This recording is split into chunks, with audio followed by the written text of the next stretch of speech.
Hola a todos, es Bostrat qui vous parle. Fuck yeah, this is the shit! Je sais faire beaucoup de choses, mais alors parler espagnol, malheureusement, c'est hors de mes capacités. Je sais peut-être pas parler espagnol, mais je sais très bien parler du football, même s'il se passe en Espagne. Donc c'est parti pour le récap de la semaine européenne. Et tout commençait mardi avec d'abord un match de Coupe d'Espagne, plus précisément de la Copa del Rey, mais très clairement, je ne l'ai pas vu. J'ai au moins le mérite d'être honnête avec vous. C'était le match Alaves-Alcorcón, et comment dire, ce rouleau de scotch avait plus d'intérêt pour moi que ce match. Pourquoi? Parce que la messe était déjà quasiment dite. Alaves était imposé sur le score de 2-0 à l'extérieur. Ils étaient donc dans les meilleures dispositions pour se qualifier. Et c'est chose faite, ils se sont qualifiés avec un match nul 0-0. Alaves est donc le premier qualifié pour les demi-finales de la Coupe du Roi. Pas mal pour une équipe de milieu de tableau de Liga quand même. J'avoue qu'il y avait un match qui m'intéressait un petit peu plus ce mardi soir, hein. C'était très clairement le quart de finale en Coupe d'Italie avec le Napoli qui recevait la Fiorentina. Et c'est bien le Napoli qui s'est imposé à domicile 1-0 avec un but de Calleron à la 70e minute de jeu. C'était un match très serré comme on pouvait s'y attendre et il s'en est fallu d'un rien pour que la Fiorentina s'impose, mais quand on a des joueurs comme Hamsik ou Calleron dans son équipe, ça aide un petit peu. D'où la victoire du Napoli, qui est également le premier qualifié pour la Coupe d'Italie en demi-finale. Est-ce pas mal du tout? Non, faut que j'arrête l'espagnol. Allez, on passe à mercredi avec la Coupe d'Italie qui continuait, la Coupe du Roi qui continuait, et attention, surprise, la EFL Cup en Angleterre. On va commencer par la Coupe d'Espagne avec d'abord la qualification de l'Atlético Madrid. Les Colchoneros avaient gagné le match aller 3-0 à domicile, ils ont fait 2 buts partout à l'extérieur face à Eibar, dans un match globalement assez serré. Ils sont qualifiés, c'est super. Je passe ce match assez vite parce que finalement les deux équipes s'en foutaient un petit peu. Pour vous confirmer cela, Antoine Griezmann n'était pas titulaire. Par contre, l'autre match était vraiment beaucoup plus intéressant, c'était le Real Madrid qui se déplaçait au Celta Vigo, et le Real de Madrid devait absolument s'imposer après la défaite initiale du premier match qu'ils avaient subi au Santiago Bernabéu 2-1, et ils n'ont pas réussi à rattraper leur retard. Le Real est donc éliminé après ce match nul, 2 buts partout. Mais finalement, est-ce que c'est vraiment étonnant? Je ne pense pas, parce que le Real arrive dans une période un peu compliquée. De 1, il y a la fatigue mentale après les 40 matchs sans défaite. C'est impossible pour les joueurs d'être autant concentrés tout le temps, donc il y a forcément un moment où la vague retombe.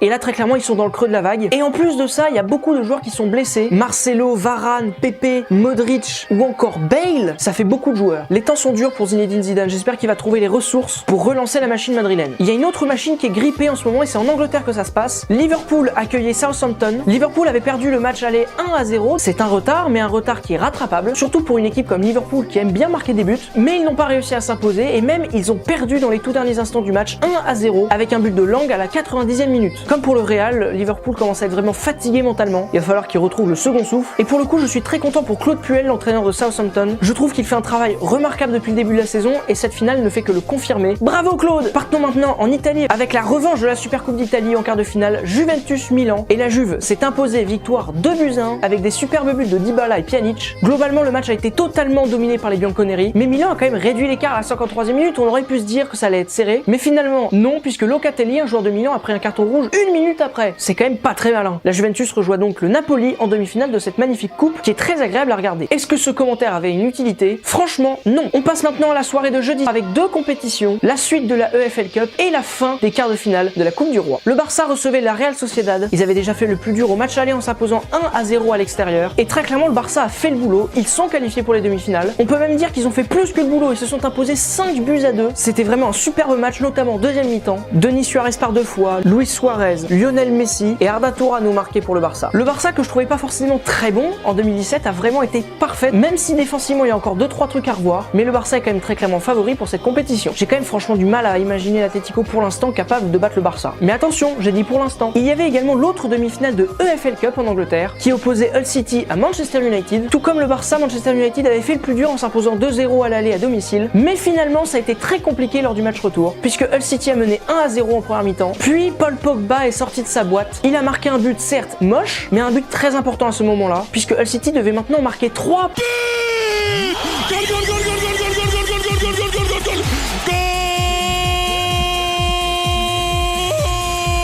pour se qualifier. Autant te dire que c'était mal barré. Et d'ailleurs, ils n'ont pas réussi. Manchester United est qualifié pour les demi-finales, malgré leur défaite 2-1. Je sens que là, vous étiez en train de vous dire, attends, mais quand est-ce qu'il arrive le panneau rouge, là, où il y a le score? Là, c'est le bordel, il est en train de parler, il dit n'importe quoi, le mec il est en train de zapper qu'il faut qu'il dise le score. Eh ben non, je m'en suis souvenu. Ça tourne là-dedans, ça tourne. Ça se voit pas, mais ça tourne. Alors, je regarde le programme de vendredi, la FA Cup, la Bundesliga, de la Liga. Bon, ok, y a rien. On passe à samedi tout de suite. Oui, alors ça va, je fais ce que je veux. Vous avez vraiment envie que je vous parle de Osasuna Malaga, de Schalke Francfort ou de Derby Country Leicester? Non, tout le monde s'en fout, on passe à samedi. Et ce fut dégueulasse en Espagne. Ta gueule, tu es moche. Alaves Atlético 0-0. Alaves aurait dû gagner 8-0. Je suis très énervé parce que ce match était vraiment nul. J'aurais pu faire quand même autre chose de ma journée. Donc, ça commence à sortir la fin quand même pour Diego Simeone. Hein. C'est un entraîneur que j'aime beaucoup, mais là, il n'y arrive plus. C'est moche. Enfin, je dis ça, peut-être qu'il va faire un grand parcours en Champions League. En tout cas, je l'espère. On va maintenant en Italie. Lazio Chievo, défaite de la Lazio 1-0 avec un but de Inglese dans les tout derniers instants de la rencontre. La Lazio aurait dû gagner tellement ils ont eu d'occasion, mais ça n'est pas passé. C'est à peu près tout ce que je peux dire pour ce match. C'est nul.